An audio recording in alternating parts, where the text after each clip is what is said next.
Thank you very much. Thank you now for that introduction. It's lovely to be here and join you all tonight, and lovely just to hear Joanna's talk as well. I have the fortunate pleasure of knowing Joanna, and I know the power of Joanna's work.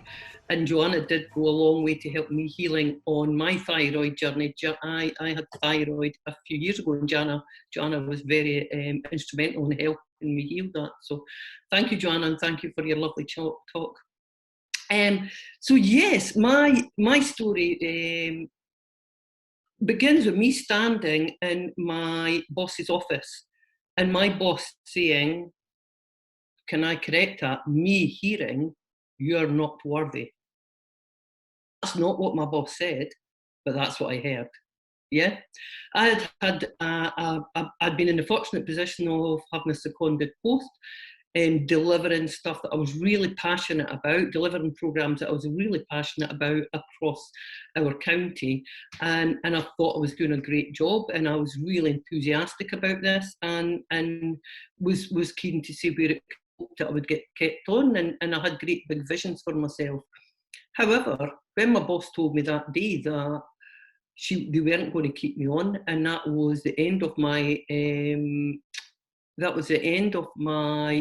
sort of year secondment, I was devastated. Now, compared to some stories, that is nothing. It really is nothing. But I had high confidence and very low self-worth. So that just was the ultimate slap in the face that I was not worthy. Now, what else was going on in my life at the time that nobody else knew, because I have this confidence, is that my marriage was crumbling. I'd been married 30 odd years and that was crumbling. My children had all left home, and I put my heart and soul into work because it was a coping mechanism for everything else that was going on in my life. So when this woman was telling me that they could keep me on, and I'm here and I'm not worthy, that knocked me sideways, because I out with my work, I really didn't know who I was anymore. I did not know who I was. I knew I had a bigger calling, and I actually had a business. I was running a little business locally in the community, running programs for women in the community, personal development programs, and I got lots of really good results from this. But I didn't feel worthy enough to go alone and have this as my business. And in that sort of desperation, I went to see somebody who had helped me a few years earlier, and this woman's called Marjorie, and she was the founder of a modality called silent counselling. And this woman, all she'd done with me this day, I went along and I was like, Marjorie, I don't know where to turn. My marriage is crumbling, my children have left home, that's my job, I can't go back to my old job, I've been here for 10, 11 years now. I can't go back to that. I've got something bigger in me. And Marjorie just done this with me. Marjorie just done this. I said, okay, what's going on here?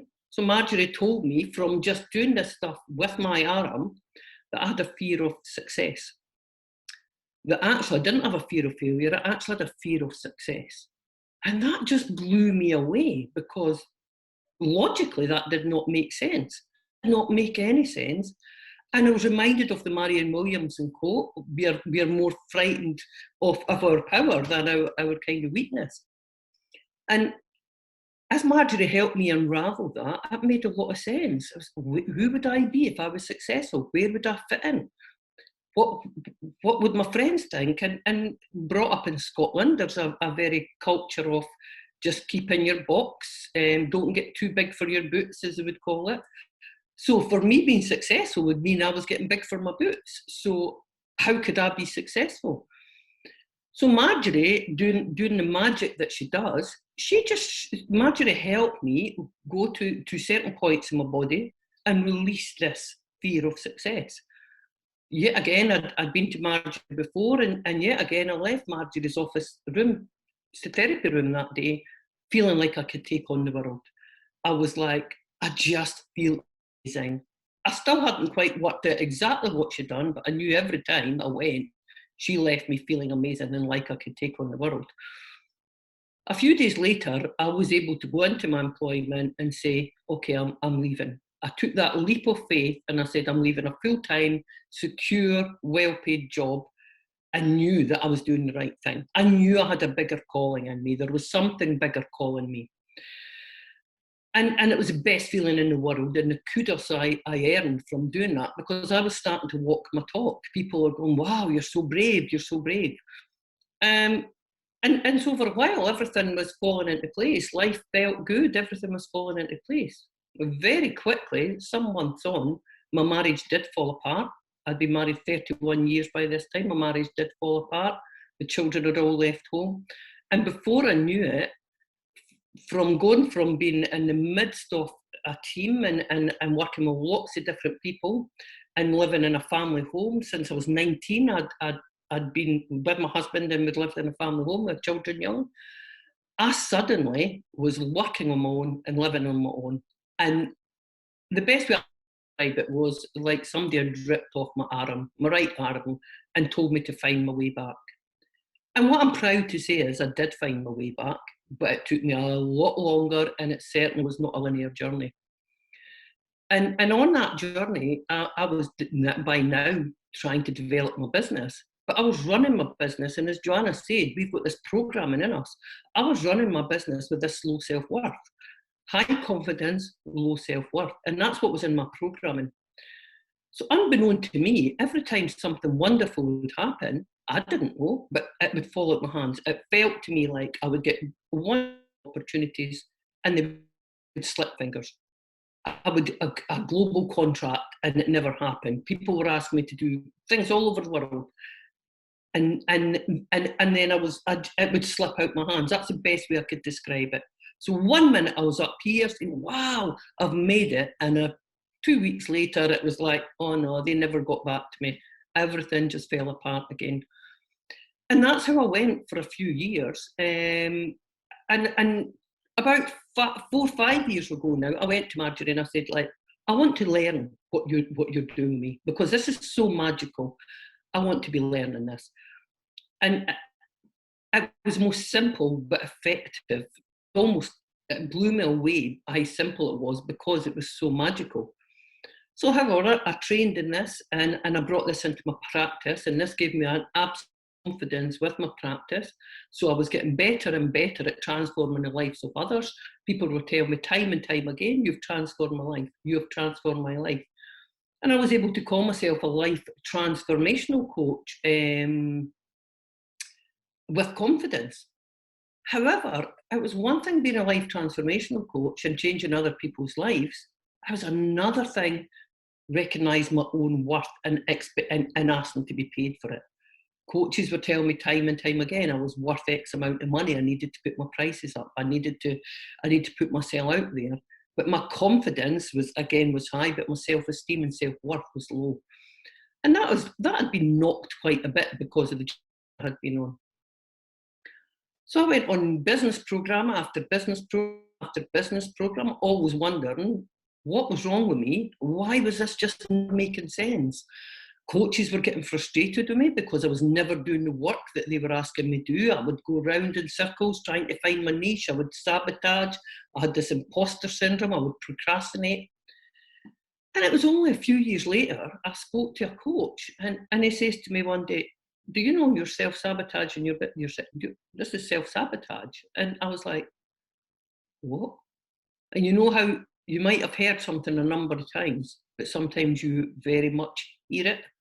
And this day, it just hit me so hard, like, oh my goodness. And I just looked back on so much of my life and realised I'd sabotaged so much because I had this low self-worth. So I didn't think I deserved all this good stuff that was coming my way. So I consistently sabotaged the good stuff. And once I recognised that, I worked around that, it just blew me away how much confidence grew, how much my self-worth grew, how much I was able to charge for my work, how much I was able to put value on my work, and how much more effectively I was able to run my business. And that made me then realise how many women in the world, how many women were in my radar who also had this really good at what they were doing, but the self-worth and the charging and the procrastination and the sabotage was holding them back in business. So I went on a mission then to help women run their business, but work in a way where we could identify the self-sabotage and unlock that using silent counselling. Also give them that, because by now, what I missed is I also became a trainer. And I'm now one of the very few trainers in the world with silent counselling. But I wanted to train people up, so they then had this, and there as a modality for their work with people, and then help them build a business around that, helping them look at their self-worth, helping them release these self-sabotaging beliefs and the energy blocks that were holding them back. So helping then women to move forward with their business and shine their light into a world that needs it more than ever. So now I'm with kind of this new sort of found knowledge and experience. I'm now on a mission to share silent counselling, because it is the most simple and most impactful modality I've ever come across. So I'm on a mission now to share that across the world and have as many people trained as I possibly can. One, because it's an amazing modality for healing yourself, and it's also an amazing modality to share them with others. So so that's kind of my story in essence. That's where my story started, and now, and now I'm an ambassador for silent counselling, looking back on my life, recognising that everything was happening for me and not happening to me, and what I thought was the biggest problems was actually the best gifts, and the people that came into my life and the people that keep coming into my life day by day still just blows me away, and people I would never have met had I stayed in the same life as I had sort of 5 or 6 years ago. So we recognising that everything's actually been a blessing. So yeah, that's my story in a nutshell. Thank you.